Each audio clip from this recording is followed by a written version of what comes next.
This is a very beautiful topic to be talking about. And it's one of those topics that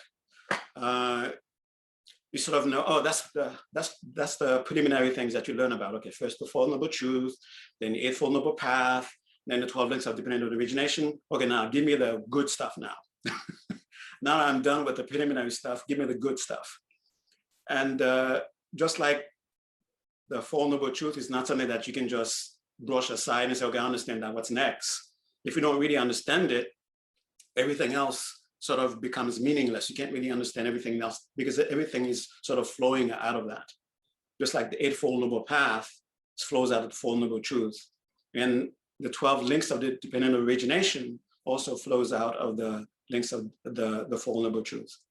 And if we do not really understand these fundamental teachings, then everything else will not be much use to us, especially the so-called higher teachings, the teachings connected to Tantra, the teaching connected to some sort of higher view. They will not make much sense. And that is why when you're reading a lot of the sutras on wisdom, they just gloss over these things. And I guess it's because now I have matured enough to read these mature text sutras, these mature discussions,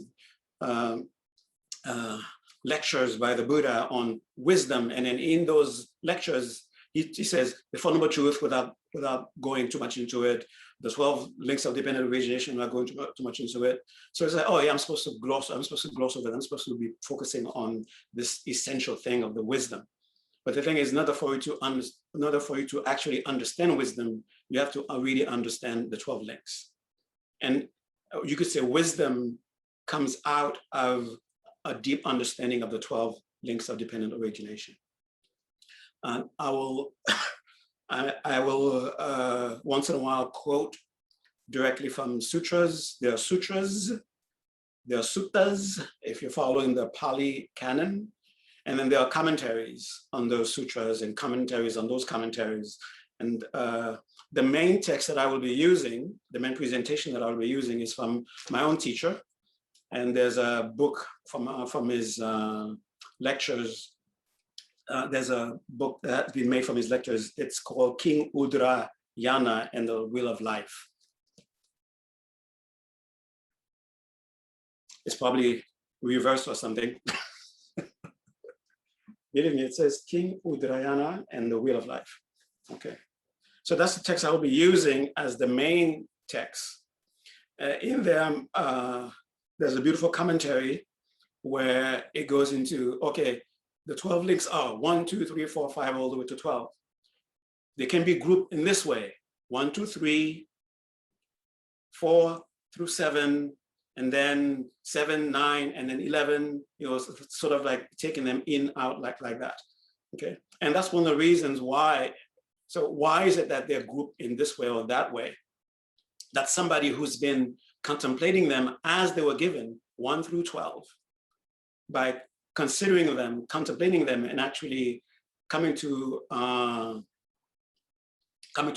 gain some understanding. You can say, oh, I see how 1 and 3 are connected. I see how 7 and 8 are connected to 12. I see, and then these comes up. This is how you get the different groupings. There are groupings. The way that it is mainly taught within the Tibetan tradition is in terms of 3 times: the past life, the present life, and the future life. So they're sort of grouped to sort of give us an understanding how past life influenced the present life, how present life will influence the future life, and so on, like that. So there's a grouping like that. But I will not go into, okay, this is the Tibetan way, this is the Theravadan way, this is the Zen way, I don't know, this is the Pure Land way. But I will go into these 3 ways, but more in a sense of understanding it in different levels where we will see the 12 links, even when we are supposedly doing highest yoga tantra. Okay, they're there also. There's a way of understanding them. there's a way of understanding the first link within that. Okay, so it will be not necessarily in that order, but there will be a way of understanding it, what you may call general, that you might call open. Okay, and that you could say there is what you might call the introductory that everyone agrees upon, and there's a more sophisticated way of understanding them that not necessarily everyone agrees upon. Okay, and then there is the what you call the secret way of understanding them. Okay, so you thought the 12 links were, some of you probably thought the 12 links were only dealing with, that's initial scope. So those of you who understand what that means, well, we're supposed to leave that behind and then move on to the big stuff, the real stuff, the Mahayana. Okay, and then we get to the Tantra, Yana.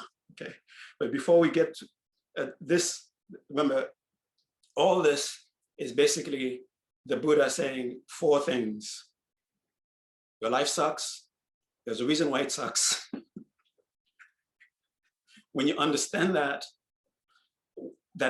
it sucks because of these conditions, remove those conditions, then you will experience a life that doesn't suck. Okay? And because of that, because there is a means for that, then there must be a path to that. The Buddha just said those things, not necessarily using those words, but something like that. And by just getting that, if you were prepared, if you were someone who was sincere about understanding truth, you say, I get it now, finally. But when we're not prepared, especially those of us who live in this kind of degenerate times, then we need to hear elaborations on those things. And that's what really is the so-called higher teachings. They're really elaborations on the very simple teachings, because we couldn't get it at first from the first teaching. You could say, your life is dysfunctional, be sincere, okay? If you're born in these times, your existence is dysfunctional. There's a reason why your existence is dysfunctional. Remove those conditions that makes your condition dysfunctional, then you can have a wholesome way of existing. Then there's something you can do about it, so you can have a wholesome way of existing. Okay. And out of this, then to further elaborate, you didn't really understand, okay, and then come the Eightfold Path. You didn't really understand then the 12 links of dependent origination. You didn't really understand that all the way to, okay, here's move your winds, move your winds, tickle your drops. Get this consciousness awakened, then maybe you get it. Okay. So then it becomes more and more drastic,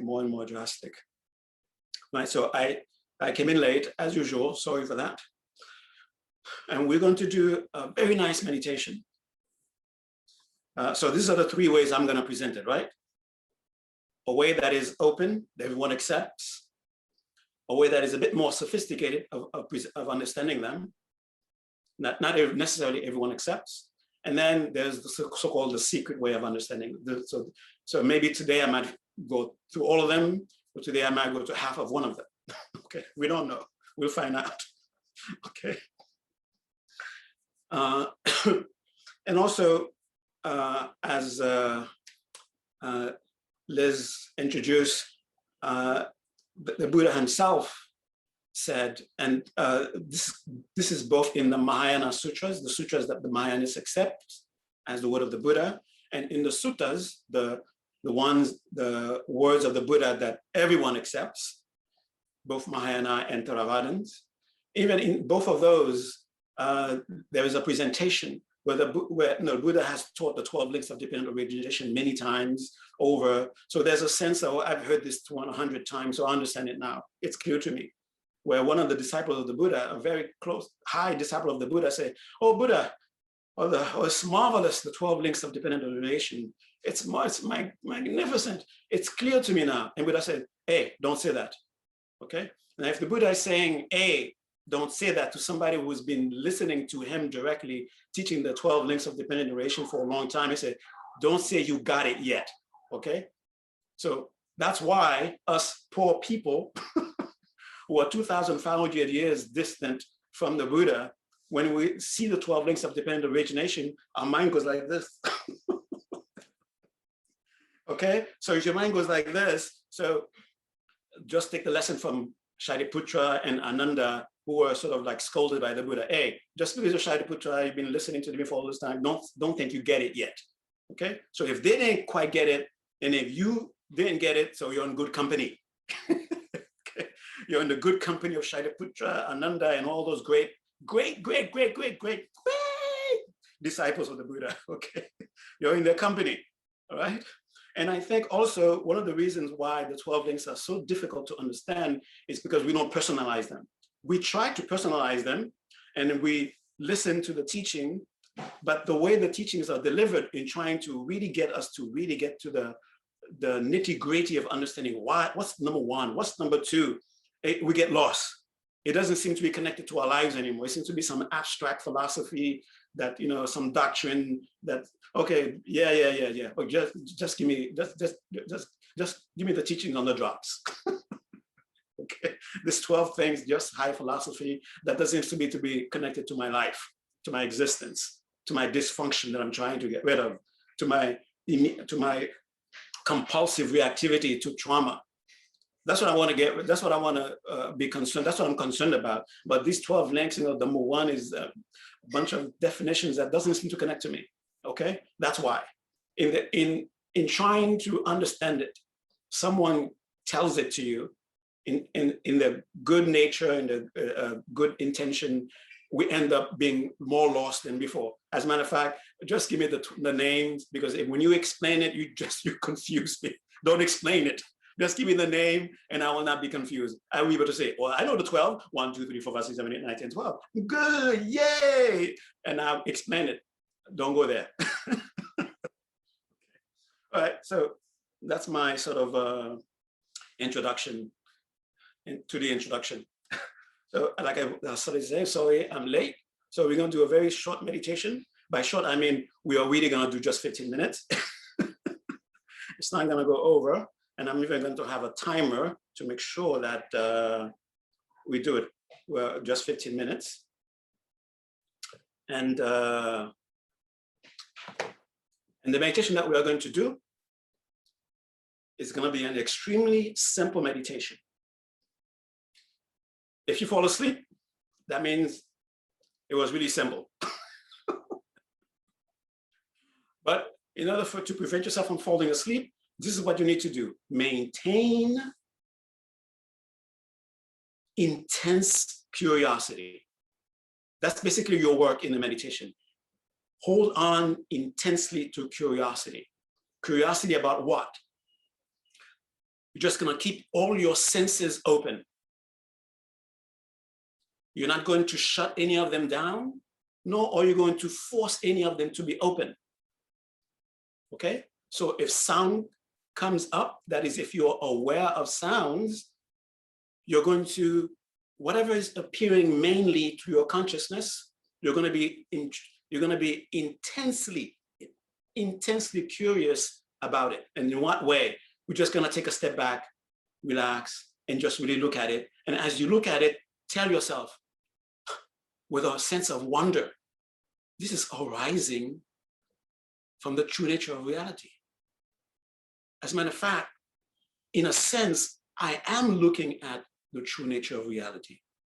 Just hold on to that sense of wonder and intense curiosity.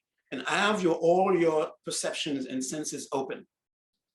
So if emotions come up, that's something that comes to that is, you didn't go look for it, it just came up. Just sit back and say, this too, in a sense, is the true nature of reality taking a shape, the shape of an emotion. And rather than just being stuck at just the appearance, try to have an interest, a very deep curiosity about where it is arising from. Okay? Where it is arising from. Out of what is it arising from? And just keep every once in a while, sort of step back, step back, step back. Okay? It seems like I'm doing a dance, right? Step back. Step back. This is just an opportunity for me to dance. I mean, through the time I was a monk, the 20 years, I wasn't supposed to dance, so I never danced. So I'm taking whatever advantage I get, okay? Step back, step back. Okay, let's get serious now. Okay. By stepping back, like just relax. And what is going to happen? Understand that each time you step back, you're actually closer to a direct encounter where this appearance is arising out of. You're closer to a direct experience of the field out of which this appearance is arising out of. Okay? But don't think that somehow there is what is appearing and then somewhere far away is its true nature. But think of it as the true nature is taking this form. It is true nature itself that I'm looking at. The sound I'm hearing is true nature. The smell I'm smelling is true nature. This vision that is appearing in my mind is true nature. What I'm not, and if your eyes are open and you suddenly become aware of what your eyes are picking up, what is actually appearing to my eyes, that's also the appearance of true nature. Keep that in mind, okay? So that's all the explanation I'm gonna give you because you're gonna be doing this meditation all by yourself. The only guidance I'm gonna give you is just the very, very, maybe 2-3 minutes of guidance, and I'm gonna leave you alone. And we're gonna have the bell to wake us up, okay? So get ready. So I'm stalling because this is a very difficult topic. I don't want to make everybody get lost, so I'm going to stalling. Oh, its time is over. Okay, next week we'll talk about it. Not really. Okay, get ready. All right, take your seat.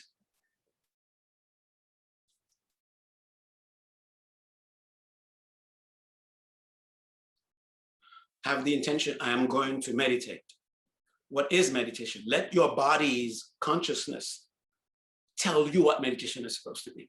Don't tell your body what meditation is supposed to be. Your body already knows. And listen to it when it tells you, okay, you want to meditate? Okay, make sure your legs are like this. Make sure your spine is like this. Make sure your shoulders are like this. Make sure your head and neck are like this. Make sure your mouth, teeth, and tongue are like this. Make sure your hands are like this. And this is your body talking to you, okay? For some people, they need to have a hand like this, but your body wants it to have another way. So listen to your body. It knows how to get there. Listen to it. Your eyes can be open if that's how your body wants it. Your eyes can be closed, that's how your body wants it. Halfway, slowly, halfway open, a little bit open. However your eyes wants, believe that's how your body can get into it. You follow that.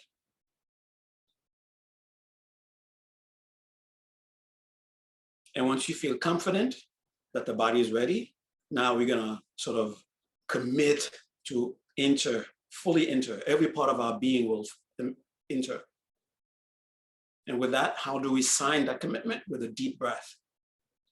Gently, fully through the nose, breathe in, hold for a second or two, and through the mouth, release. And as you release, let go, let go, let go. You're stepping back, let go, let go, let go, let stepping back, let go, let go, let go, let go, let go, let go, let go, let go, let go, let go. So you can have your eyes open if you want. There's no rejecting what the senses are picking up. There's no grasping.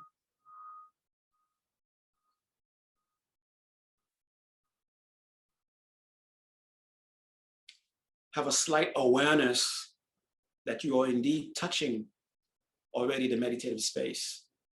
The signs are already becoming, arising in the body, in the breath, in the mind. The calm, will eventually connect to utter peace. The pleasant sensation, eventually connecting to bliss.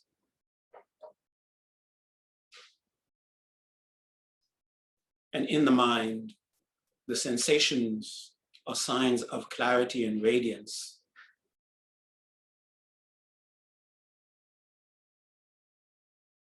And focus is already there.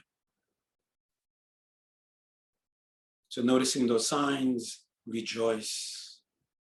Noticing the signs, now let's stabilize them with 3 full breaths and begin that sense of stepping back, okay? Through the nose, gently, fully breathe in, be aware of the signs. And through the mouth, release. And as you release, let go, step back, let go. There's a slight change in the perception. You may not be aware of it, but have that conviction that there is a slight change in the perception. And stay with that conviction. Stay where you've reached in terms of the depth of the calm, the depth of the pleasantness in the body, in the breath, in the mind, the depth of the vividness, the distinctiveness of the sensations that are arising, whether they're tactile, whether they're through the sense of hearing or the sense of vision. And for a second time, another deep breath through the nose, gently, fully breathe in. And again, release. And as you release, let go, step back, let go, step back, let go, step back, let go. Notice the calm, notice the signs enhancing, rejoice and rejoice, rejoice. Stay in the depth. For the third and last time, for the full breath, gently through the nose again, breathe in fully, gently. And again, feeling ready, release. Feel the enhancement, feel the letting go. Stay with that momentum of letting go. Stay with that momentum of letting go. And have that state of mind. It is the true nature of reality that is appearing to you as these perceptions.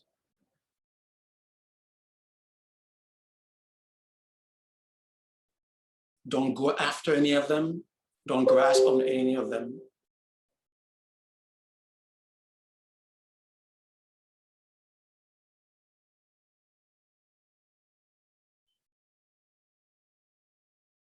And every once in a while, have a sense of stepping back in a sense of allowing what's happening to happen. And you have a deep curiosity about the feel out of which it is arising out of. That you are, this is the true nature of reality appearing this way.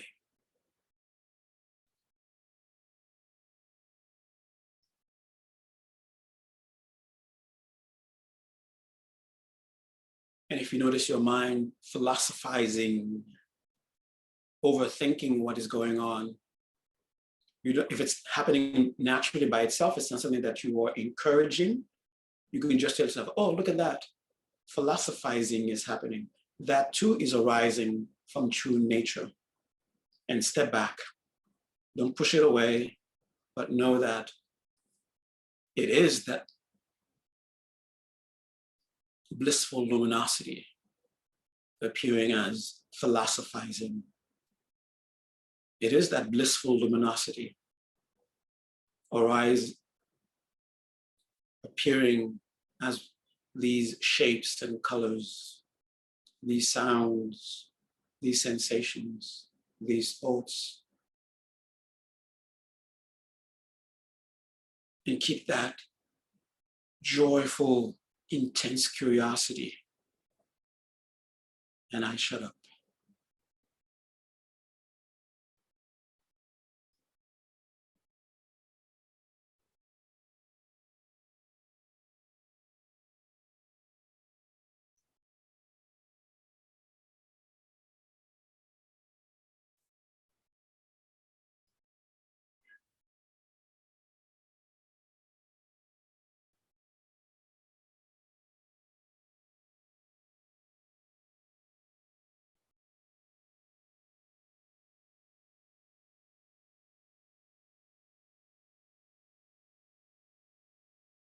Step back.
Step back.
staying within that level of consciousness that you are now abiding in. Consider your potential.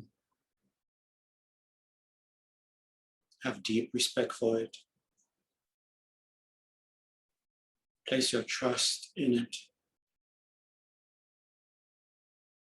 And be grateful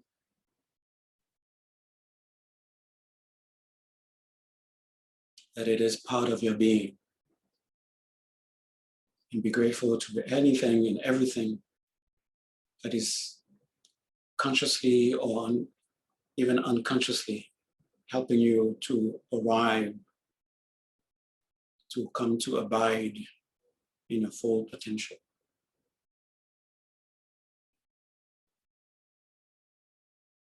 If there are energetic things happening, do not grasp, do not reject. Keep that same level of deep curiosity. This too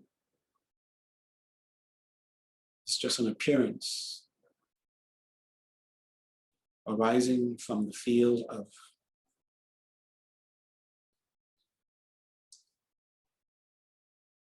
ultimate truth.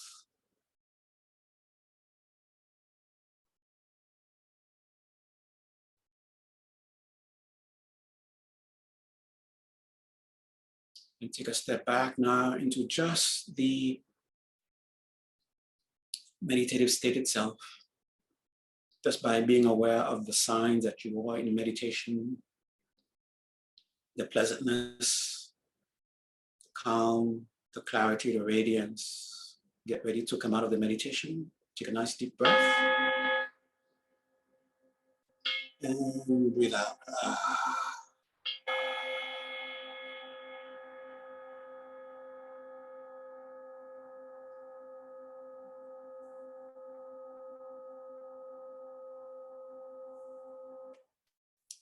Okay.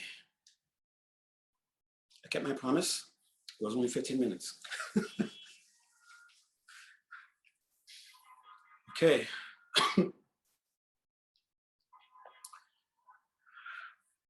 And you know how to come out of the meditation slowly. Don't just jump out of it. Slowly become aware. This time with this everyday consciousness, accustom yourself to it, become aware of your surroundings through it. And also even deliberately, consciously sort of maybe wiggle your fingers or, you know, do something like have a sense of now I am in my body. This is body. Move the fingers, move the toes, and then deliberately know I am hearing that sound, I am seeing this, I'm seeing that. That brings us back into out of the meditation nicely. Okay. All right. So let's begin. So I'm going to speak from the perspective of, you've heard of the 12 links of dependent origination already. And at times I will speak as though you've never heard of it before. So be patient with those things also, all right? There are times I will refer to them, to some of the translations, some of the words that have been translated into English. And there are so many different translations. We have so many different English words to choose from. So to even take that out of the way, I'm gonna sort of go into, since I'm doing this from the perspective, well, through the lineage of Tibetan, and then the Tibetan received their lineage through Sanskrit. So I will give you the English word, I will give you the Tibetan word, and I will give you the Sanskrit word, not necessarily in that order. And the reason for that is to, again, I'm just biding time. Not really, but just so that you can have at least, okay, the 12 are 1, 2, 3, 4, 5, 6, 7, 8, 9, 10, 11, 12. Okay, no matter what tradition we are referring to in their interpretation of the 12, the first will always be the first, the second will always be the second, and all the way to the 12 will always be the 12th, okay? And it's with the English translation, we might see, like, for example, some translate one of them as desire, some consider the same thing as craving, some of them might consider the same thing as thirst. So as long as we know to talk about number 8, then we don't have to worry about exactly which English word is it supposed to actually supposed to be, because we have not quite arrived at that place yet. Okay, but we understand what that link is supposed to be about. Before I even go into the 1, 2, 3, 4, 5, 6, 7, 8, and no, I'll do it 1, 2, 3, 4, 5, 6, because I'm going to read what we might call the sutra, the sutta, the place out of which this teaching came out of, and how the Buddha himself sort of talked about it. There's not one sutta where the Buddha talked about the 12 links of dependent origination. The Buddha, there are many suttas which you can find in sutra where the 12 links of dependent origination are given out, are delineated, where the Buddha explains them. And the explanation, sometime where the Buddha himself goes into some in depth of each of the links, and there are some times where the Buddha just simply lists them. But the whole point that the Buddha is making is that our existence is an intricate fabric of interbeing. That is, whatever exists because of the coming together of other factors. So the 12 links of dependent origination, and this is the term that I'm going to use. There could be there are other English translations of the title itself. Okay, 12 links of dependent origination, 12 chains of dependent, 12 stages, co-arising, interdependence. So there are all these different kinds of English words for the term, okay?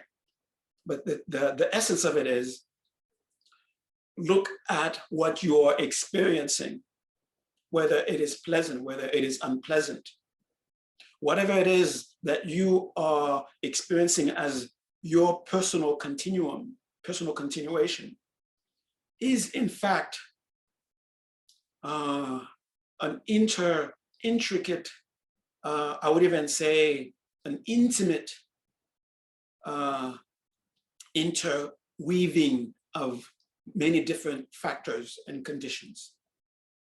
Okay, and the Buddha is sort of trying to summarize, trying to extract what we can say are, these are the sort of like the major points that we can sort of extract from this web. Some of them, the link is far in distance. Some of them, the same link is immediately connected. So first of all, don't think that just because in the 12 there's a number 1 and that's supposed to be the one that sort of out of which everything else cascades, don't think that there was, oh, what came before that?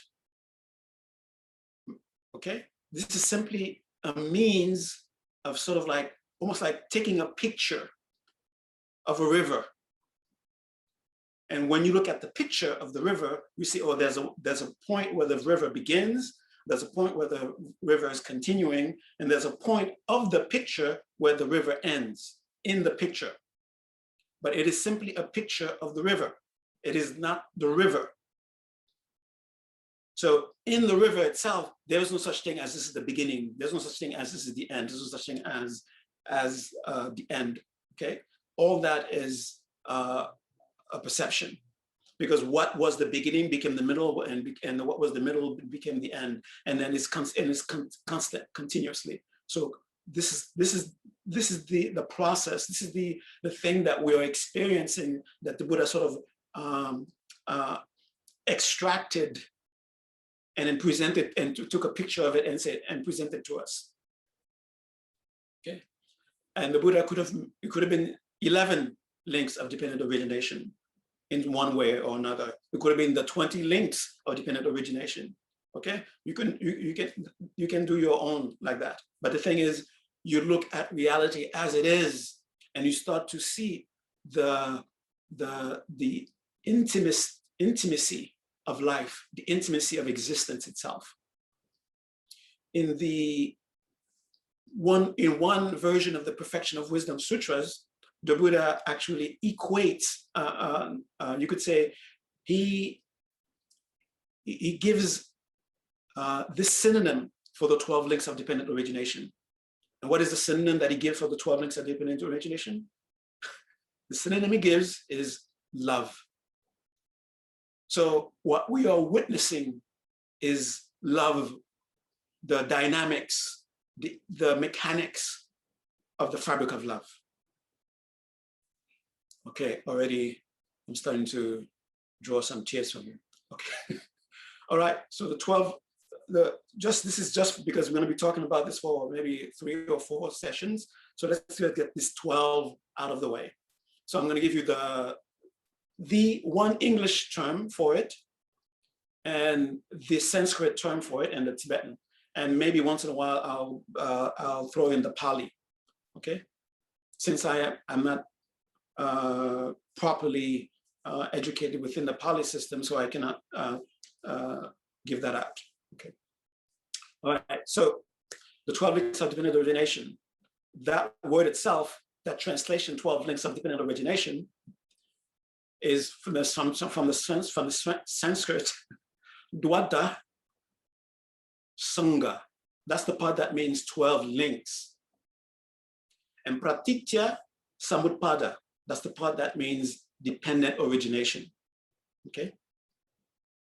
The Tibetan for that is Tendrel, that's Pratitya Samutpada, dependent origination. And Yenlak is the Anga, which is links here. That is what is being translated as links. And then Chunyi, which is the 12. Okay, don't worry, this is not a language course. I'm not going to break everything like that, okay? Just for the sake of, little taste, okay?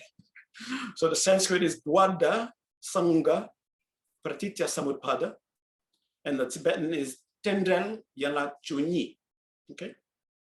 And now we go into the actual enumeration of these 12. Okay, now I'm gonna say them 3 times just to be able to, for you to be able to remember, and we're gonna keep repeating them. So the first is ignorance, and the Sanskrit is avidya. And the Tibetan, that is the Tibetan translation of avidya is marikpa. Okay, and it follows the Sanskrit perfectly. The a is the ma, and the vidya is the rikpa. Very nice. Unfortunately, we can't quite do that in English, like, except for misknowing would be like a more direct translation of that. Okay, so the first one is ignorance, Sanskrit avidya, Tibetan marikpa. Okay, I guess that's enough. I'm not going to do necessarily 3 times. Okay. The second one is okay. I'm just using this. I'm not quite familiar. I'm not quite happy with this English translation, but I'm going to give it to you. Just one of the ways that English words that they can use. Okay. The English that they use is formation. Probably some of you have heard, who know about the 12 links. Probably that's not the one that English one that you know. Okay, no, that's number 2, and it's the English for the Sanskrit samskar. Okay, and the Tibetan duje. And duje means put together, assembled. Okay, so that's it. Formation, samskar. Some people will say samskara. Okay, samskar. Okay, duje, formation. The third link is consciousness. And don't worry about how they're connected to each other. We're going to get to that. Okay, this is just for knowing the name of them. Okay, and this is how Jason Kappa treated them in his Lamrim Chenmo. Okay, The third one is consciousness. The Sanskrit is vijnana.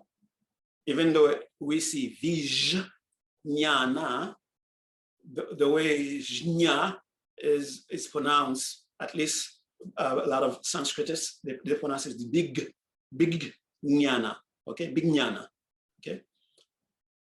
It's like it's in between j and g, okay, big jnana.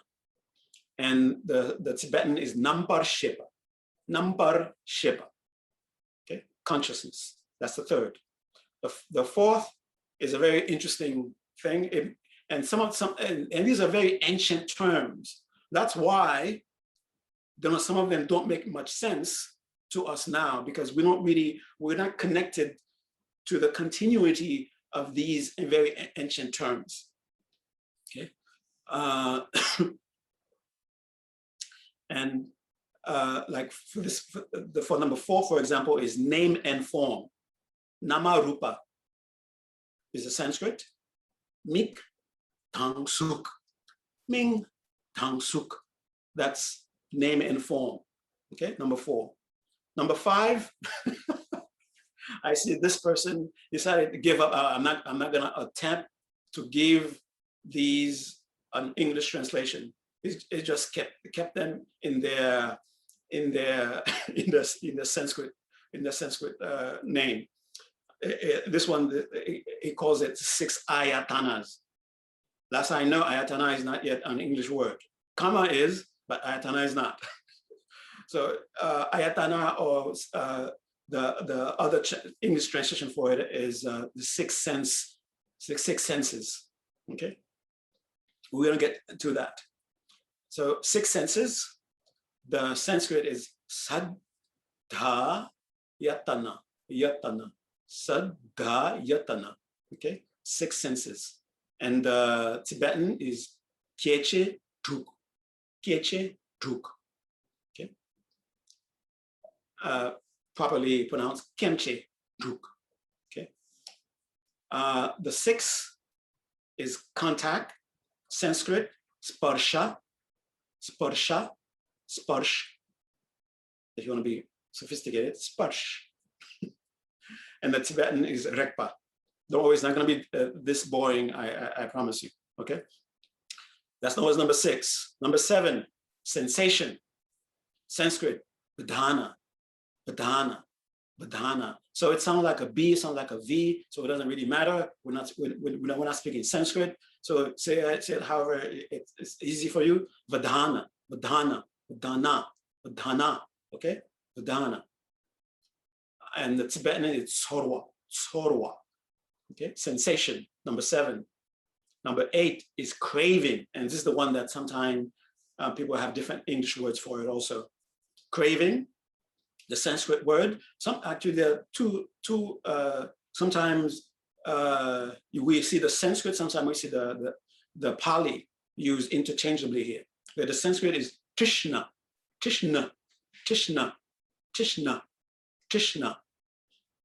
Okay, and the Tibetan is sepa, craving, number 8. Tishna or tana, and the Tibetan is sepa. Number 9 is grasping. The Sanskrit is upadana. Okay, the Tibetan is lamba. Number 10 is a very confusing one. Even when people are trying to clearly explain this, they end up confusing me. So if you get confused, remember you're in the same category, same company as Shariputra and Ananda. Okay, the number 10 is the name of it is becoming. The Sanskrit is bhava, and the Tibetan is sipa. Number 11, sometimes they just say birth, sometimes they say rebirth. Okay, the Sanskrit is jati, and the Tibetan is kyewa. Okay, rebirth.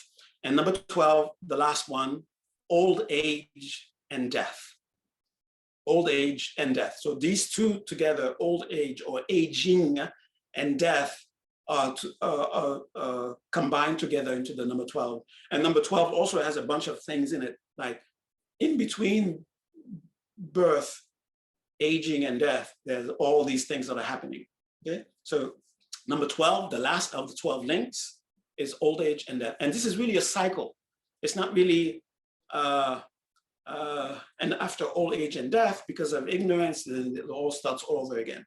Okay, the Sanskrit is jara, jara, marana, marana, marana, marana, marana.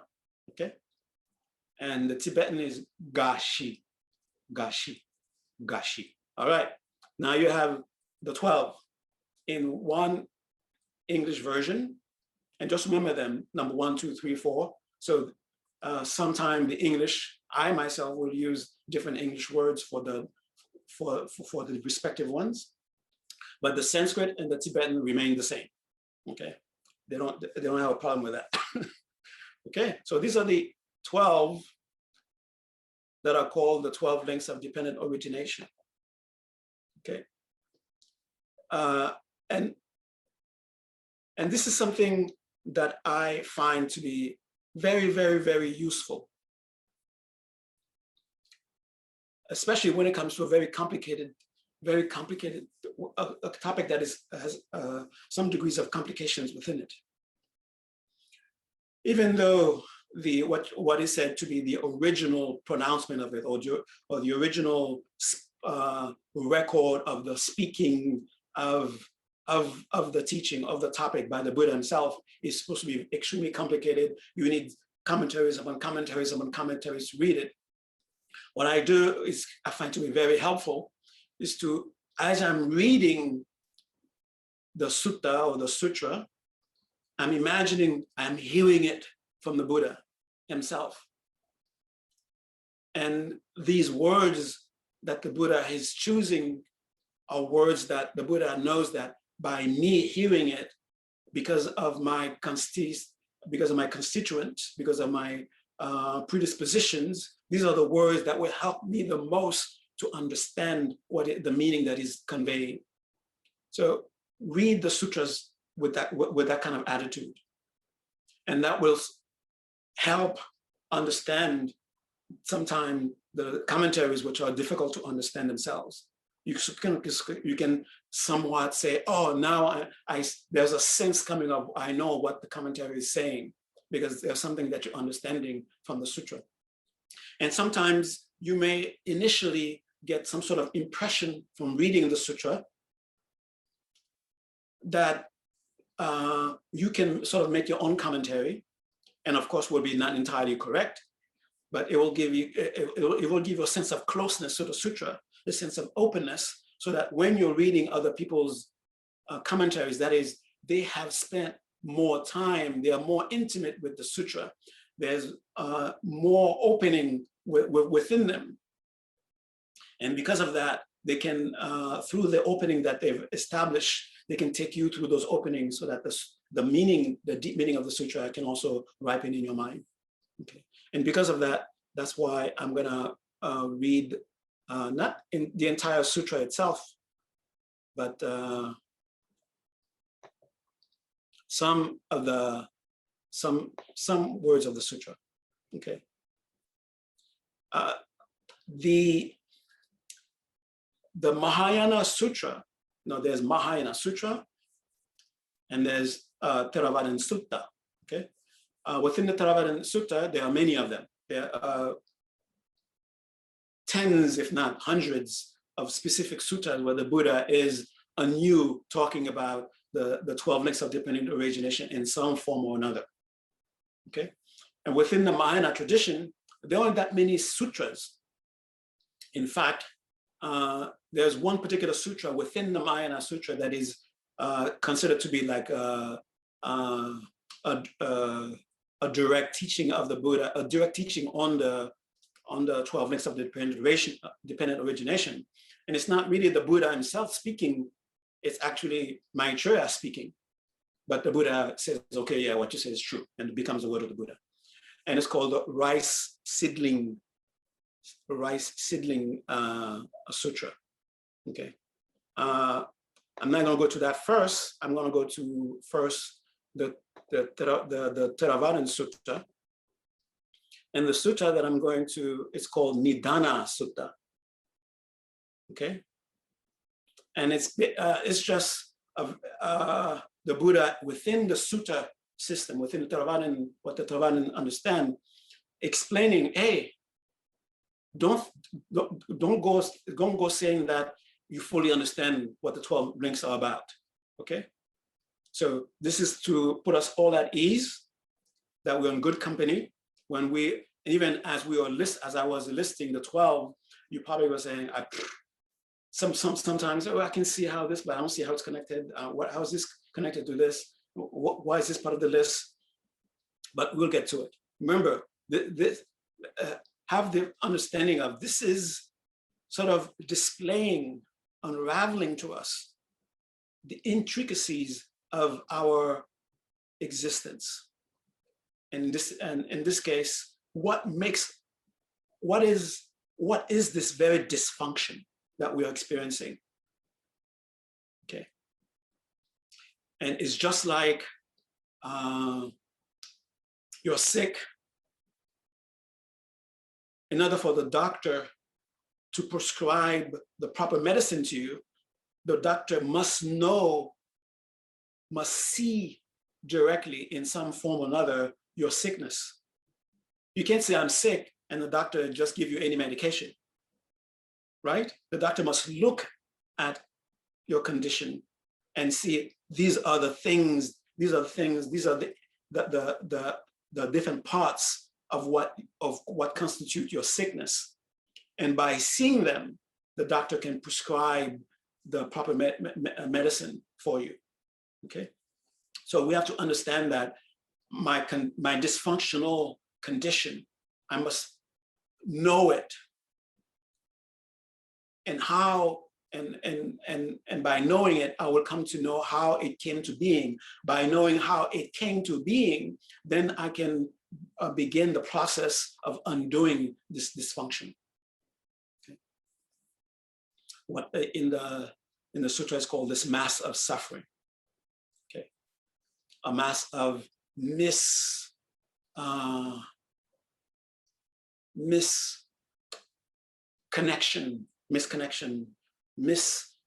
interplaying with reality.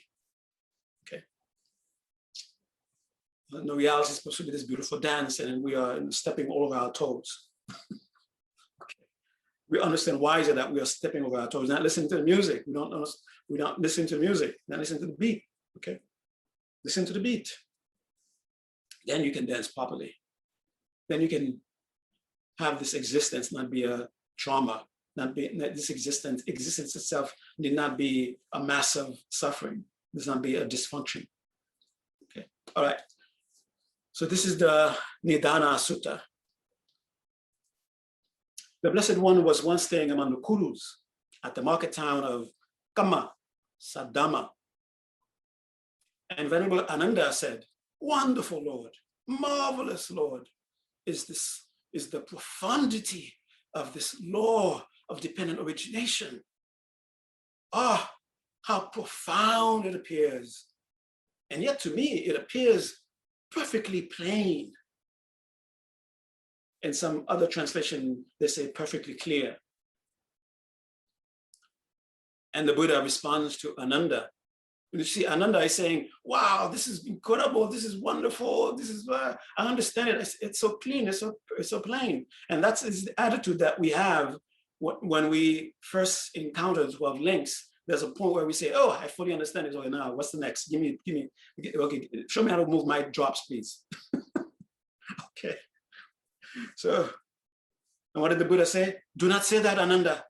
Do not say that. This law of dependent origination is indeed profound and appears profound. It is through not knowing, not understanding, not penetrating this truth that this generation has become entangled, like a knotted string, covered with blight like grass and reeds, and cannot pass over the downfall, the woeful, the sorrowful state, the cycle of birth and death. That's it. The sutra ends. Okay? So this is from the Theravadan perspective of presenting how profound the law, the 12 links of dependent origination is. And even for someone who, like Ananda, who probably heard it hundreds of times already, who has done deep meditation on it, and because of that, he can come to say, oh, I understand it, it's perfectly plain to me. And the Buddha is saying and warning him, hey, don't have that attitude. Do you know why people are suffering the way they are suffering? Do you know why you encounter things that you wish you did not encounter? And then we have this dysfunctional way of relating with the things that we don't want. We have this dysfunctional way of relating with things that please us. It's because we do not know the 12 links of how the very experiences that we have, how they originate. What are the links? What are the co-factors that are giving rise to this experience? It's because we do not understand them. It's because we do not spend time to deeply penetrate this truth. And how do you penetrate the truth? By sitting with them. Instead of philosophizing as to what the world is supposed to be, let the world tell you what it is. That's how you penetrate the truth of the world. You sit with whatever is. When you say this is suffering and you're looking at it as it is, and you're right, this is suffering. Then when you're looking at suffering as suffering, then you're able to see the knots. You're able to see the links that are coming together, that are present, that is producing this experience of suffering. And similarly, when you're having a very pleasant experience, you know, you sit with it. You don't run away from it. You don't philosophize as to what it's supposed to be, but rather you come to know all the intricacies that have come together, all the different parts that have sacrificed, that have let go of their ego, clinging to ego, for this experience to actually exist as an experience. Okay, so that's from the Pali canon. It's called the Nidana Sutta. Now, so what is this thing that is wonderful? What is this thing that is profound? What is the thing that, because we do not understand it, because we not see it, because we not penetrate it, that is why we are suffering all the different kinds of suffering that we are suffering. That is why we're not able to relate with the world in such a way where we're not relating nearly out of our trauma. Why is it that trauma keeps triggering us? We keep triggering our trauma. We keep reliving things that happened in the past. Why is that? If you're interested in that, that's what the 12 links is pointing to, the intricacy of it. Remember, this is a picture. And you have to take the picture, examine it, and then make it something that becomes a living experience within you. All right, this is one of the suttas. There are many suttas where the Buddha is discussing the dependent origination. And this particular translation, the Pali of Pratitya Samutpada, the Pali is Patika Samutpada. Okay, and this is in this one they don't say dependent, or this particular author translate co-arising, origination as co-arising, which makes a lot of sense. Dependent co-arising, which is kind of nice, but more pointing to what is it what the entire 12 links are supposed to be about. Co-arising, arising independence, co-arising together. Okay, and it's a long sutra. It's not a long sutra, but I'm not going to read all of it. Okay, I'm just going to read it in a sense of the Buddha sort of saying, okay, this is it now. Go on, meditate on it, and come to understand what it's about, and then free yourself. Okay, free yourself from your dysfunction.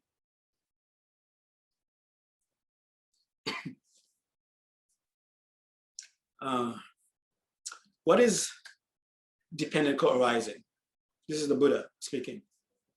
From ignorance as a requisite condition, the cute term, I love that. Requisite condition, remember, from ignorance as a requisite condition come fabrication. So this author is calling the second link fabrication, using the English word fabrication. Okay. From fabrication as a requisite condition comes consciousness. Now, as I'm reading the sutta to you, imagine that you're in the presence, I'm the Buddha, but take yourself way back then as if you were sitting in the presence of the Buddha and you're hearing it from him, okay? From fabrication as a requisite condition comes consciousness, the third. From consciousness as a requisite condition comes name and form, the fourth. From name and form as a requisite condition come the six sense media. That's how this author just translates it here. From six sense media as a requisite condition comes contact. From contact as a requisite condition comes feeling. From feeling as a requisite condition come craving. From craving as a requisite condition comes, here translated as clinging or sustenance. From clinging, sustenance as a requisite condition comes becoming, number 10. From becoming as a requisite condition comes birth, number 11. From birth as a requisite condition, then aging and death. That's number 12. And always in all the suttas, what after the Buddha says aging and death, he says sorrow, lamentation, pain, distress, despair come into play. Such is the origination of this entire mass of suffering and condition. And the Buddha goes into explaining each one of them. What is aging and death? What is birth? What is becoming? Of course, he explains it, but I'm not going to go into it, okay? What is clinging? What is craving? What is feeling? What is contact?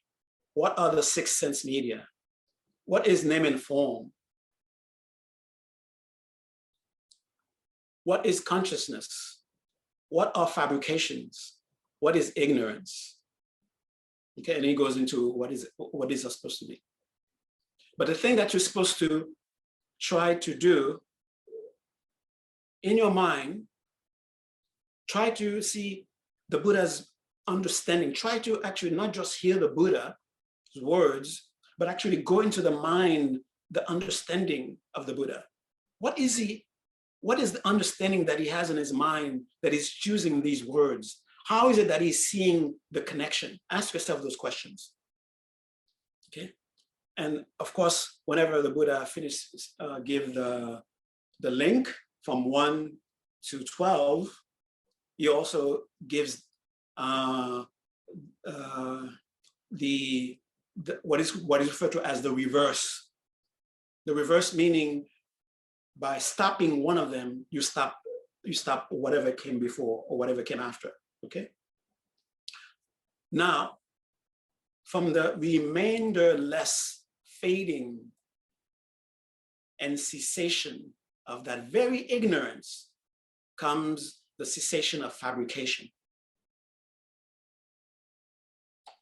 From the cessation of fabrications comes the cessation of consciousness. From the cessation of consciousness comes the cessation of name and form. From the cessation of name and form comes the cessation of sense media. And you sort of get the gist of it all the way to, from the cessation of birth, then aging and death, sorrow, lamentation, pain, distress, and despair all cease. Such is the cessation of this entire mass of stress and suffering. So this is one sutta where the Buddha is speaking of the 12 links. There are other sutras where the Buddha goes into it and always the same order, but gives probably a little bit more explanation of what he means by them. Okay. Now I have to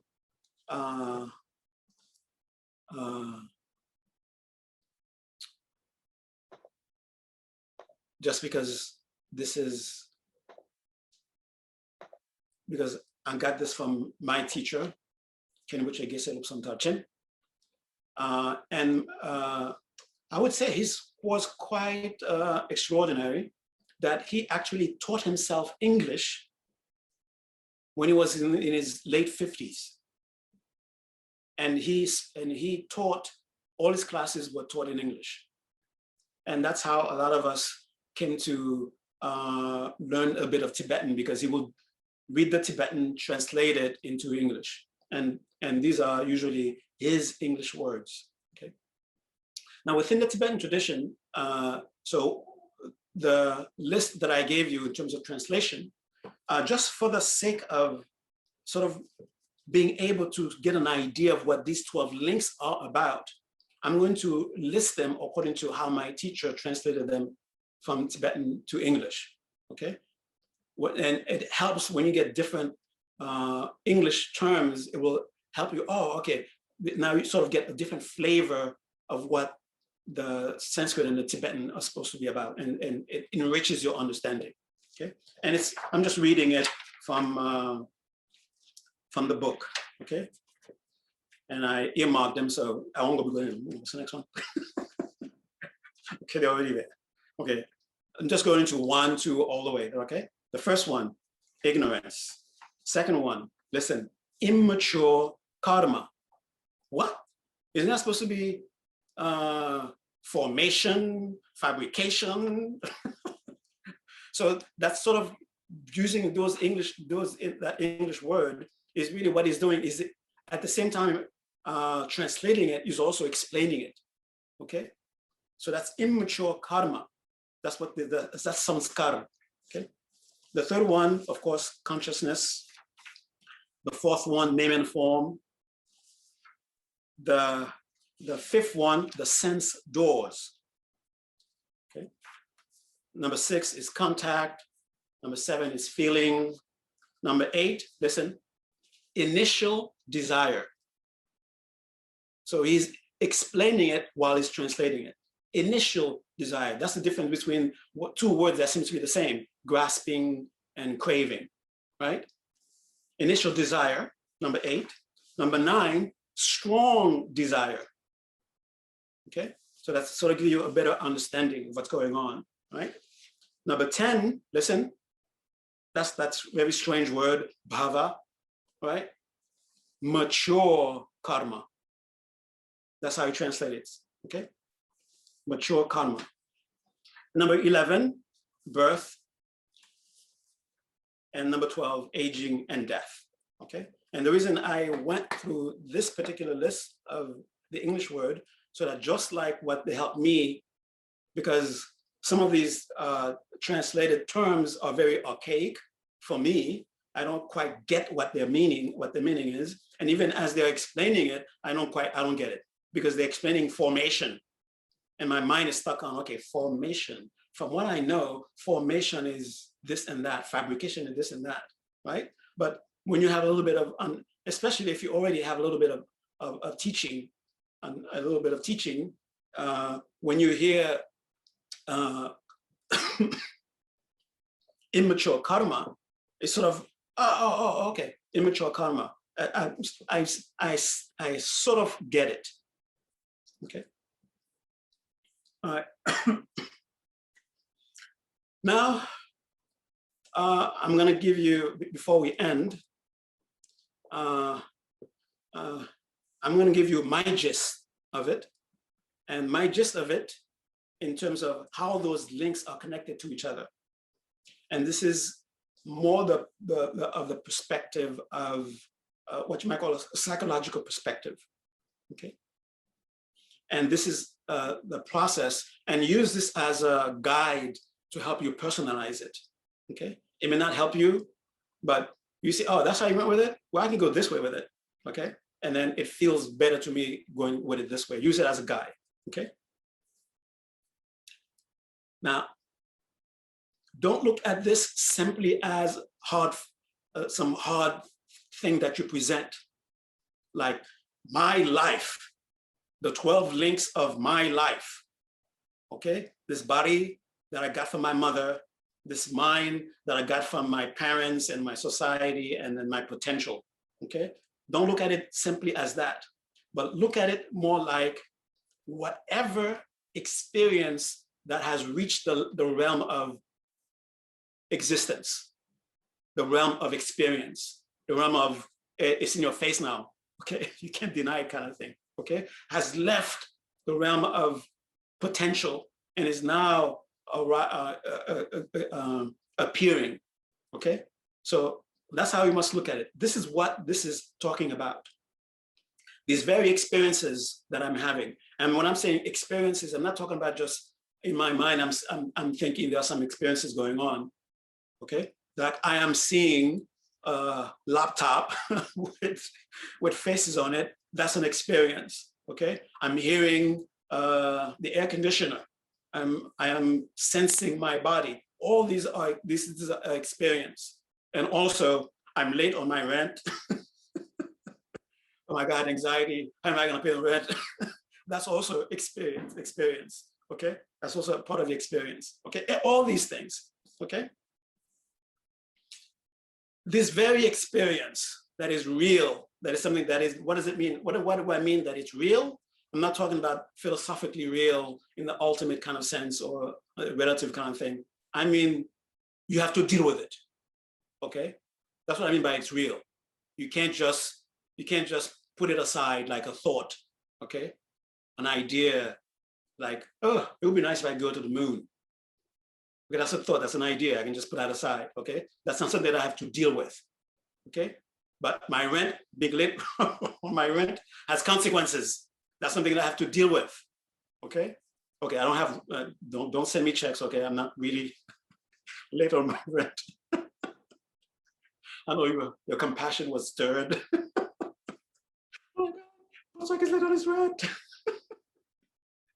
Let me send him $2. Okay, it's just, no, if that was the case, this is something that is whatever it is that is happening in your life that you have to deal with. A wonderful thing is happening, an awful thing is happening, you have to deal it, we have to deal with it. And how do you deal with it? Different ways of dealing with it. Run away from it, that's dealing with it. According to some people. Run away from it. Sometimes that's the proper way of dealing with certain things. Run away from it, right? Go towards it. Stand in front of it. Okay? That's dealing with it. Okay?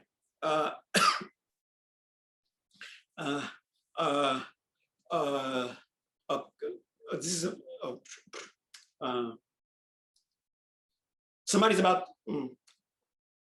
Okay, all right. Sorry. I was thinking of an example of something you have to deal with, and I think of the rent, right?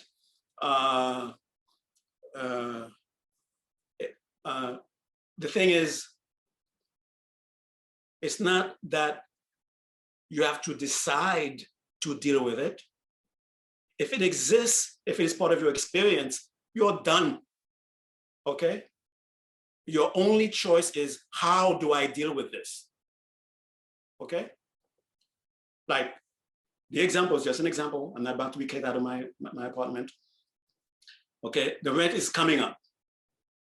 I don't have the rent. Okay, that is the reality.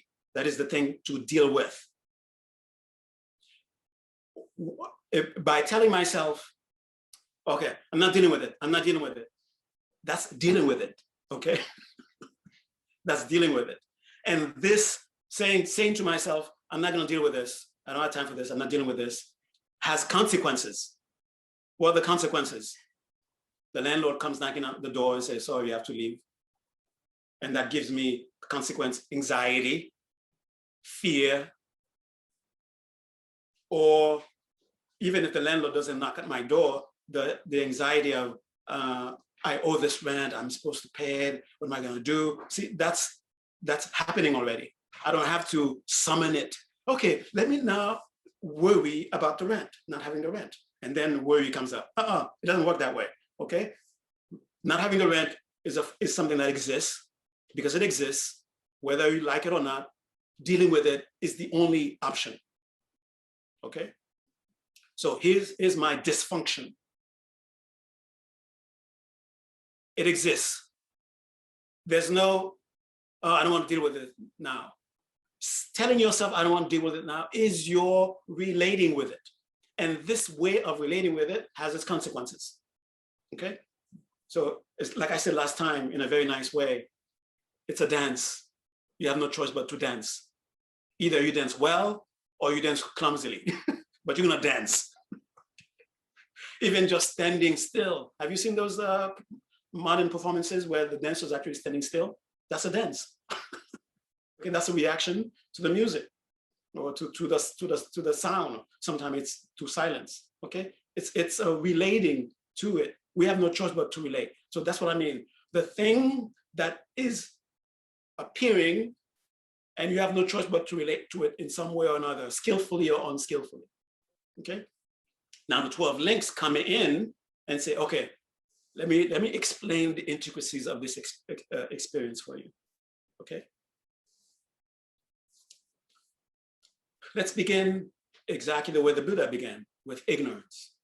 Sometimes the Buddha, in some sutras, the Buddha begins with aging and death, and then he goes back. Where's that coming from? Where's that coming from? And then it goes back to ignorance.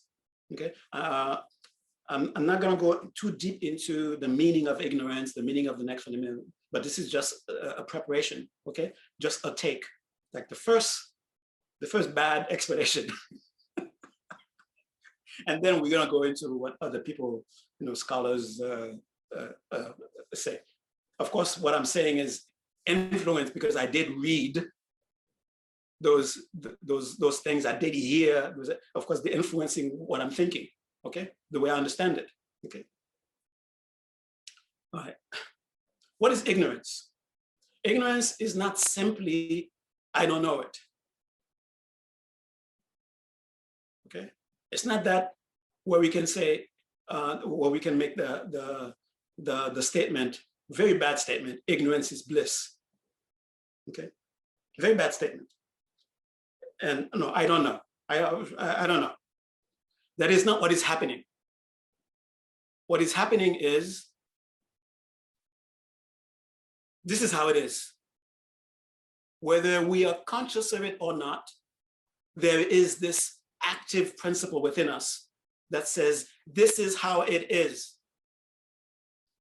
The reason I don't have my rent money is because the rat chewed my bank account. Okay, never mind. I'm just trying to be very fast, but I'm not so fast with coming up with nice jokes. Okay.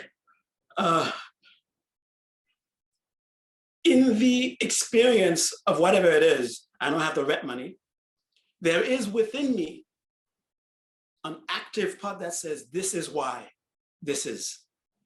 This is what this is, and this is why this is. Okay, this is why I don't have the rent money, and not having the rent money, this is what it is. There's this active part already within my continuum, let's say. And it doesn't have to be conscious. As a matter of fact, for most of us, it is unconscious.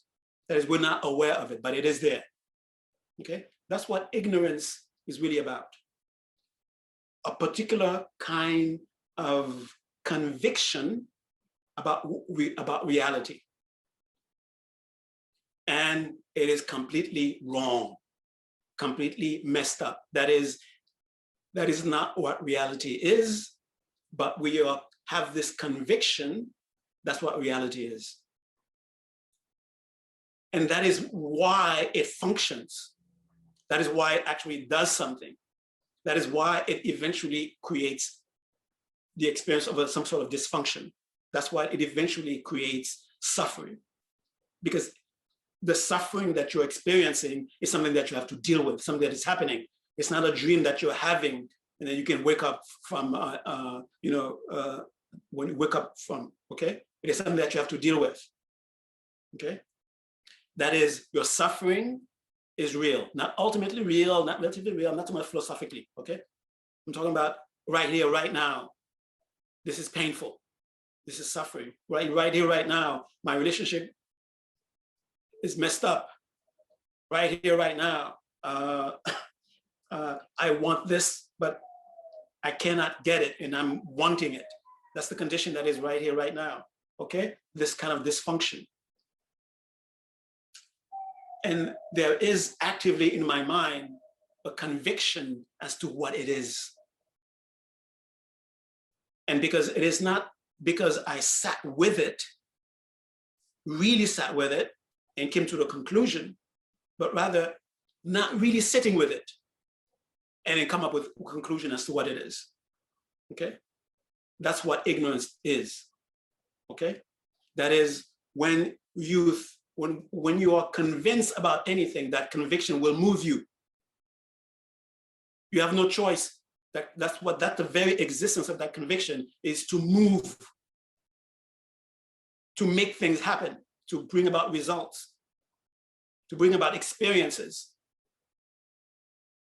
And if that conviction about the thing that is appearing, that is you're experiencing, is completely messed up, of course, what it's going to make you do is going to be messed up. It's not going to be in alignment with how the thing actually is. Okay, that's how we have to understand ignorance. Not just I don't know, not just I wasn't told, but we have to understand that in me there's a conviction about what reality is, and that is what is driving me. And you can, I'm not sure if that's a good example, but if you're hallucinating, and while you're hallucinating, you're convinced what you're seeing is what is a reality, you will react from it, okay? You will act from it. If it's a scary thing, you will be afraid. If it's a wonderful looking thing, you will be happy because of it, even though it's just an hallucination. But the thing is, there is within the mind experiencing it a conviction that it is real.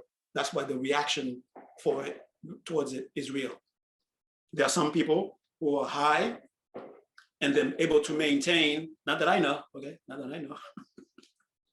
I don't know, but this is what I heard. Some people who are high and they're able to maintain a continuity of their awareness. Oh, this is an effect of being high. And they're just watching it like they're watching a show. And the sense of realness of the experience is not causing them to be afraid or to be overly elated, okay? Especially not going towards fear. If it's something pleasant, they'll probably just let themselves enjoy it. But if it's fearful, they will say, oh yeah, this is fearful, but this is coming out of the experience of the thing, okay? So that's because this is a poor example of the power, the potency of conviction, especially unconscious convictions. When your boss, your friend says that word that triggers you, it triggers you not because of the word is triggering, but rather because you have a conviction as to what is that word is supposed to be about. And unfortunately, we don't fully know. Whenever my sister says this and that, I get triggered. And the trigger just happens. Okay? Why is that? Because deep within me and unconscious to me, there's a conviction about what that word is supposed to be connected to. And because I'm convinced I am now meeting with what the word is supposed to be pointing to, I'm reacting to it. Okay? So someone can say, "Oh, you're so beautiful," and connected to that for you is, "Oh, when they say that, they're actually pitying me." And that's your reaction to those words, "You're beautiful," is going to be, "I'm being pitied," because that's your conviction of what that word is supposed to be when it's being said to you. Okay? And the reverse can also happen. Okay? So conviction, the power of conviction, what and how does it begin to unravel into an actual experience? That conviction that is wrong about reality, about what is reality. It's not what is written in a book. It's not what Nagarjuna said. It's not what Jason Kappa said. It's your experience right here, right now. The fact that you're late on rent, that's the reality. Okay, maybe I should stop saying that. Okay, that's your reality. Okay, that's what the 12 links of dependent origination is talking about. It's not talking about what Nagarjuna said. Okay, it's the very experience that you're having.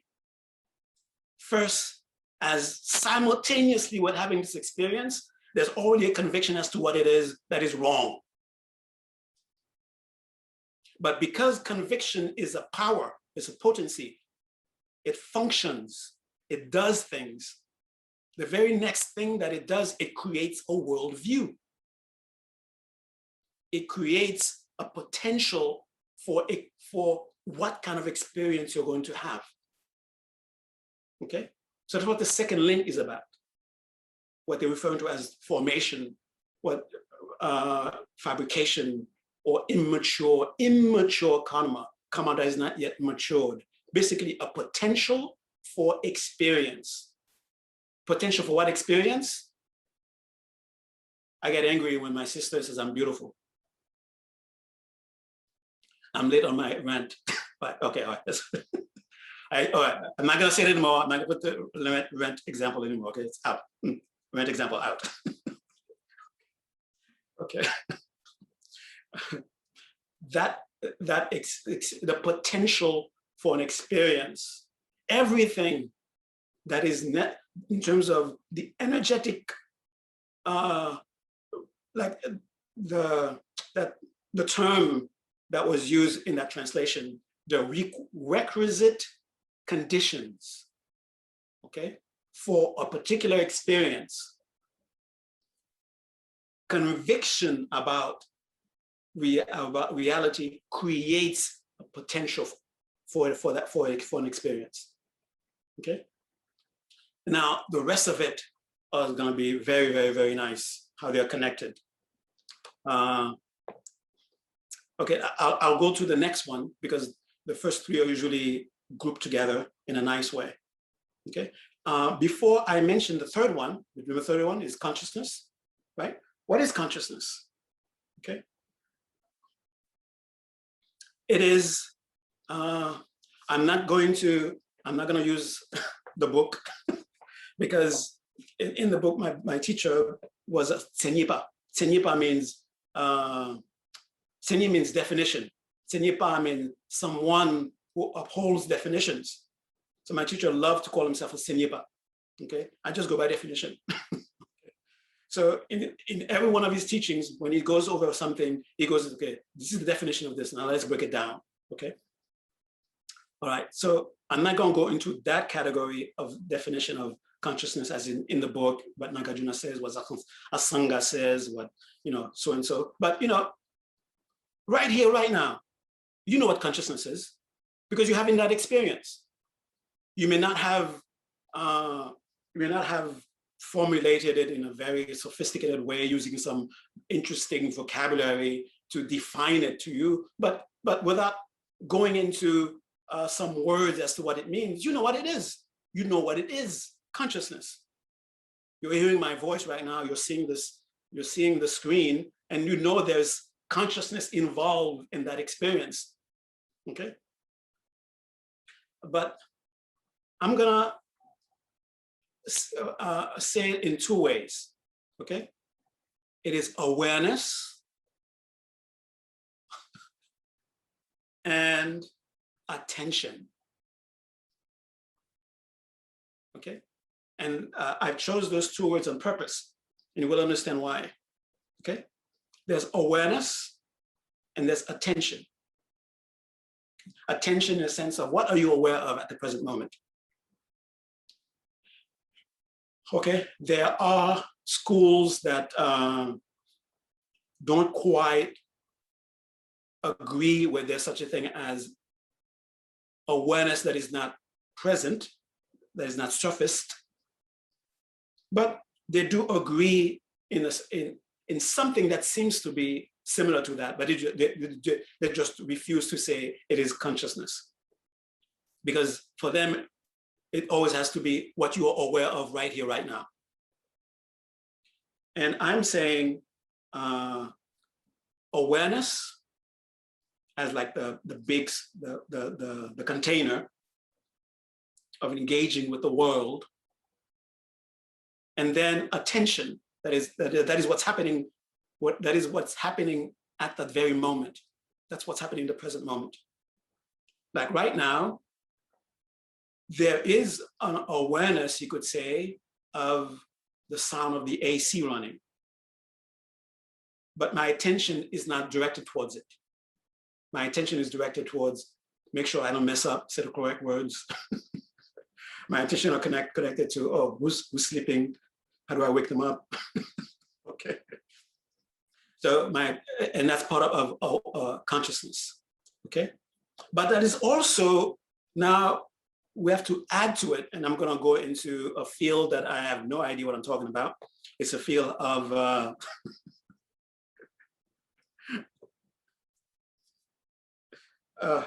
it's a field of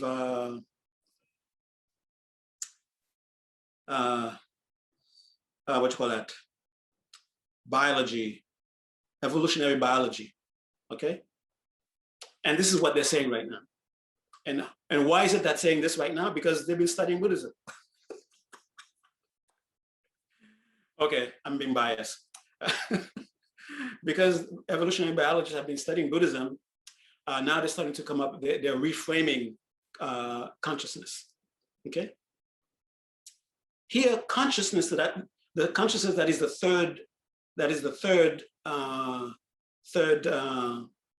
third link, right? Before that is potential for experience. And how do we have an experience, right? We have experiences through our senses, right? And there's a particular awareness of that tells us there's an experience going on, right? So this potential for experience, listen to this, it's gonna blow your mind. This potential, the potential for experience determines the kind of awareness you have of it.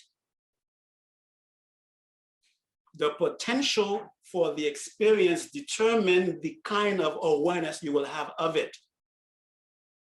What will be in the back of your mind and what will be in the forefront of your mind as to the experience. That is an example. I forgot, I told you that. This very experience of experiencing forgetting and at the moment remembering, that's the potential for experience determines that. Okay, that kind of having that kind of awareness. And here is the where evolutionary biology comes in. Because of the genetic makeup of a particular being determines what kind of perception they have of the world. So that is, even if hard science, not every being sees the world the same way. What determines that? They say the genetic makeup, okay? Like the butterflies sees many range of colors than we do. Its eyes, its colors, but why is it about that makes the butterfly see the world with so many colors and we see with less colors? What is it that makes the dog hear certain sound that we have ears that we don't hear? What is this experience, this awareness of that sound coming from? It's come from the potential for the experience, determined by the conviction driving it. Conviction. And in a more psychological perspective, I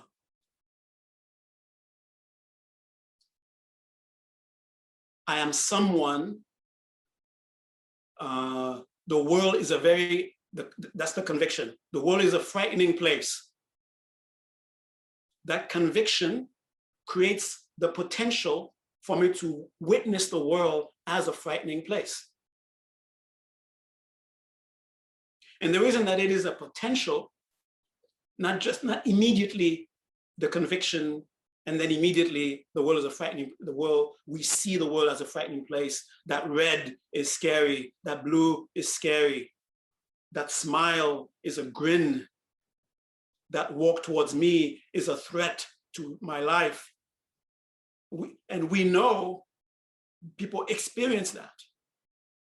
And because they experience that, they have emotional responses that are real towards these perceptions, towards this awareness, towards this awareness. They will duck because this is someone raising their hand, because their conviction is, I'm going to be hit. Someone who doesn't have that conviction, a hand being raised doesn't make them duck, right? They have a different response to that. So they are perceiving, they're aware, the awareness is different. And you have the awareness that is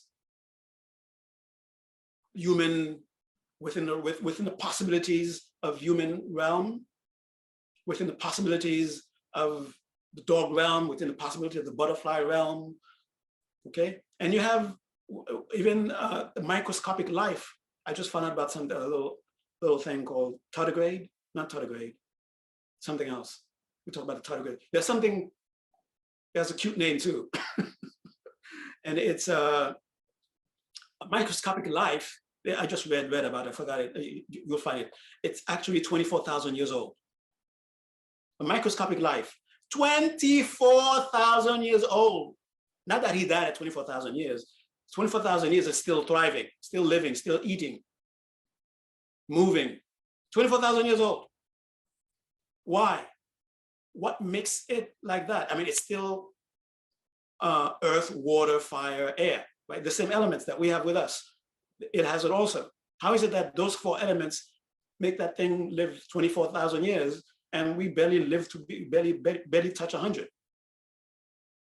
The conviction drives a potential, and that potential makes us perceive, aware of a definite way. So these are the first three I'm going to talk about for today because time is up. Sorry, I'm sure you have questions. And if you have questions, write them down, either email me or we'll spend some time next time to discuss them. So I'll entertain 3 questions if they're burning. Okay. Okay. Can I question? Hey, Okay. Go ahead. okay, thanks. Hey, Phuntsok. Hey. I have one question about application. So, is there any specific way that you remember your teacher applying something like the 12 links of dependent origination that was like very like, I guess, that showed, like, taught you something interesting about the topic? What my teacher would do is more like encouraging us to dive deep into this topic. He would say, are you suffering? He would ask that question, are you suffering? And he said, if you really knew you were suffering, you would want to get to the bottom of why you're suffering. If you don't know that you're suffering, then you're not really interested in getting to know, so you wanted to get to the bottom of it. So the way he would encourage us to dive into it and to make it really personal is to go into what experience are you having and have some sort of curiosity as to what are the things that are making this experience actually happening. Okay, that's how I would. That's the best thing I can think of right now. Maybe next time when we talk, I can think of a better example. But I remember that Buddha, my teacher would say, like he would say, like, aren't you tired of suffering? Aren't you tired of suffering? Okay, he's already, you don't have to invent the wheel. Here's a wheel, use it. Okay. Go and basically really make each one of those personal. In what way am I ignorant? In what way my ignorance is creating potentials within me? And there could be potential like a energetic potential that you can't really see, but you can also think about in what way am I predisposed to interact with life? Like you can see this, you can sort of see this predisposition to interact with life sometimes. And at times you see yourself just acting. And why does this means of interacting with life exist within me?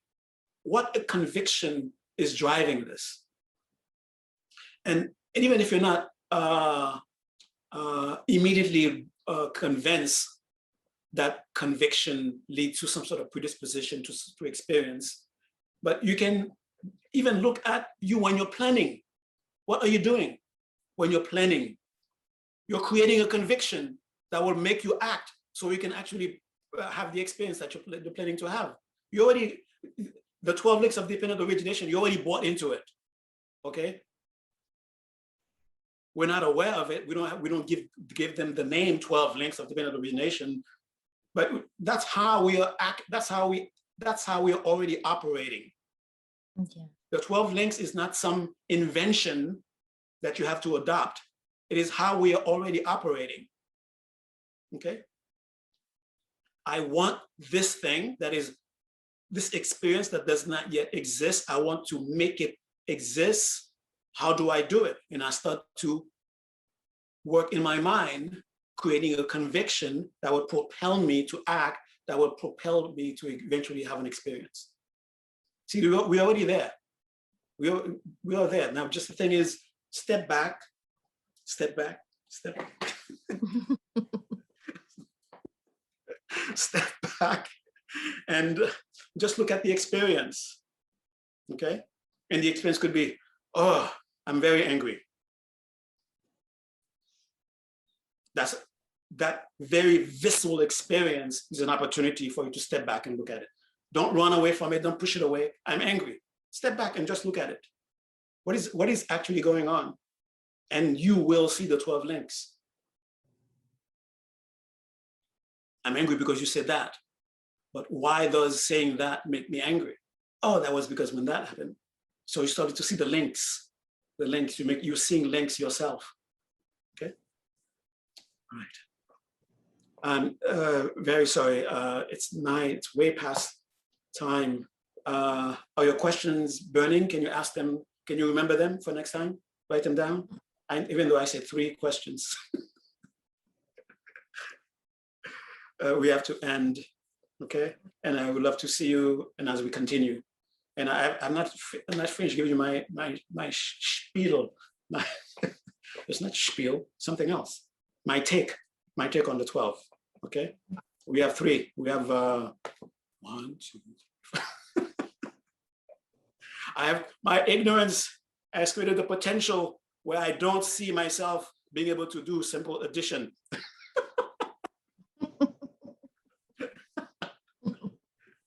Okay. All right. So let's do the. You can email me your question, or you can save it for next time when we meet. Okay. I promise I'll begin with the questions. Okay. So we can proceed. All right. And then also I'll continue if you want to a list of things to read to confuse you nicely. Okay. I have a list for you. Okay. I think part of the process is to get really confused, and then you still at it. Then at the end, whew, that was a lot of work. And I did it. I went through the pain of confusion. Now I have the reward of understanding. Okay, let's do the closing meditation. Thank you very much, everyone. And sorry, I couldn't get to the questions for now, but definitely next time, okay? Right, so how do we end the meditation? The same way, but this time real fast. Okay, first tell yourself, I'm going to meditate, and listen to your body already knowing what meditation is and responding, touching the experience of meditation already. Feel it palpably beginning to arise within the experience of the body, palpably affecting the breathing, already palpably affecting the mind. And as you witness yourself in that, touching it, stabilize with a nice deep breath, stay connected to the signs gently through the nose, breathe in, hold for a moment or two, and then get ready through the mouth, let go. And then let go in the body, let go in the breath, let go in the mind, let go. Notice the signs enhancing, rejoice. Notice the sign enhancing in the body, rejoice. Notice the sign enhancing in the breath, rejoice. Notice the signs enhancing in the mind, rejoice.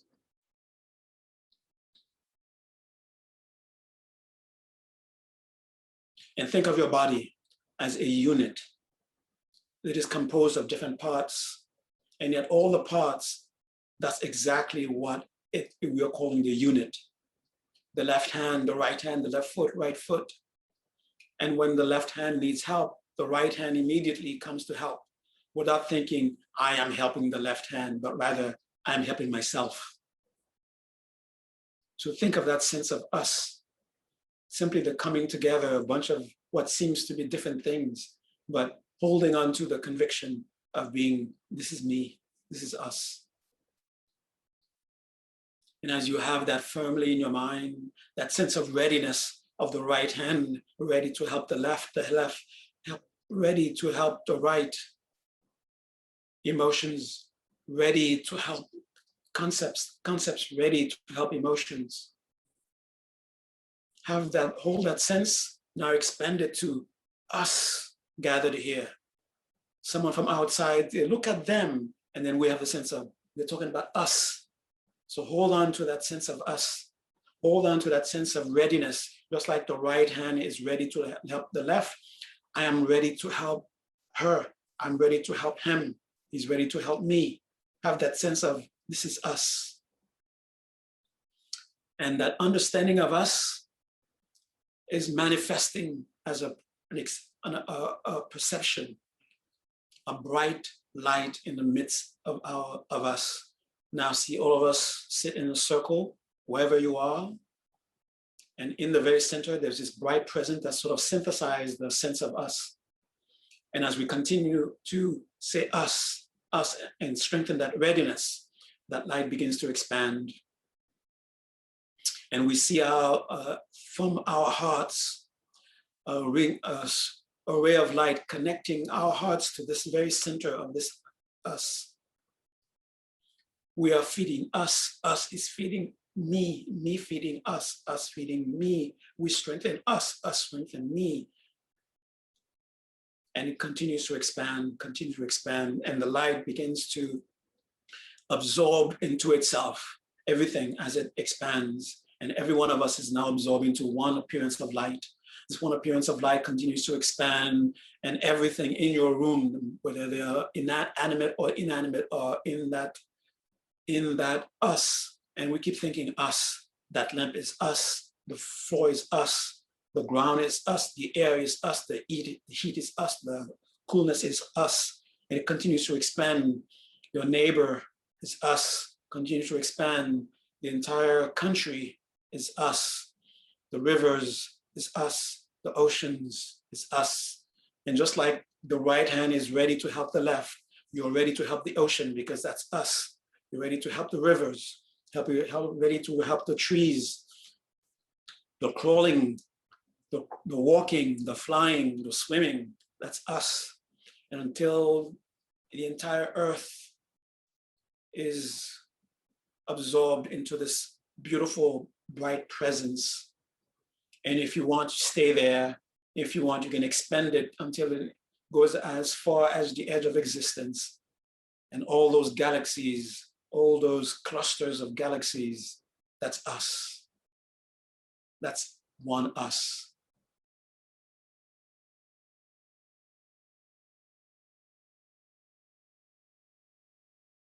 And the people who are difficult, bring them into the us. That's us. John is us. Marie is us.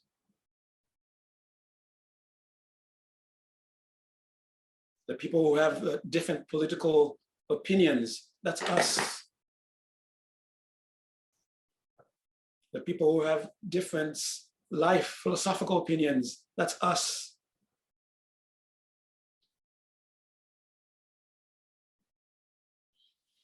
Now, thus infused, and that conviction is somewhat stabilized, the appearance is no longer needed, and that bright presence is now shrinking.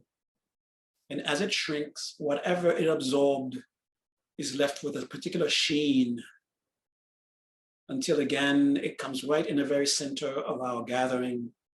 And we have the sheen of this light, which is the conviction left within us. And from the very center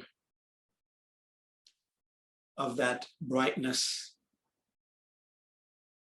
there's an explosion dividing the light equally into rays of light that are completely absorbed into our hearts.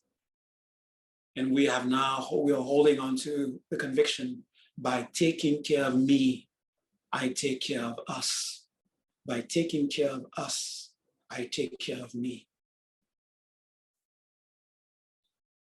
And get ready to come out of the meditation. First, be aware that you're meditating, rejoice. And for whatever you wish to do, that's of a sincere concern to you, dedicate the energy, the positive energy gained through this gathering.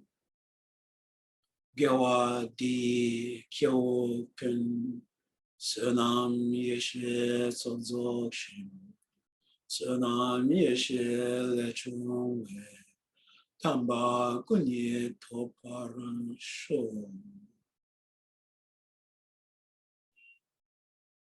Whatever it is that you feel you need to see happen, that you know is of benefit to you, by the power of this merit, may you come to see this.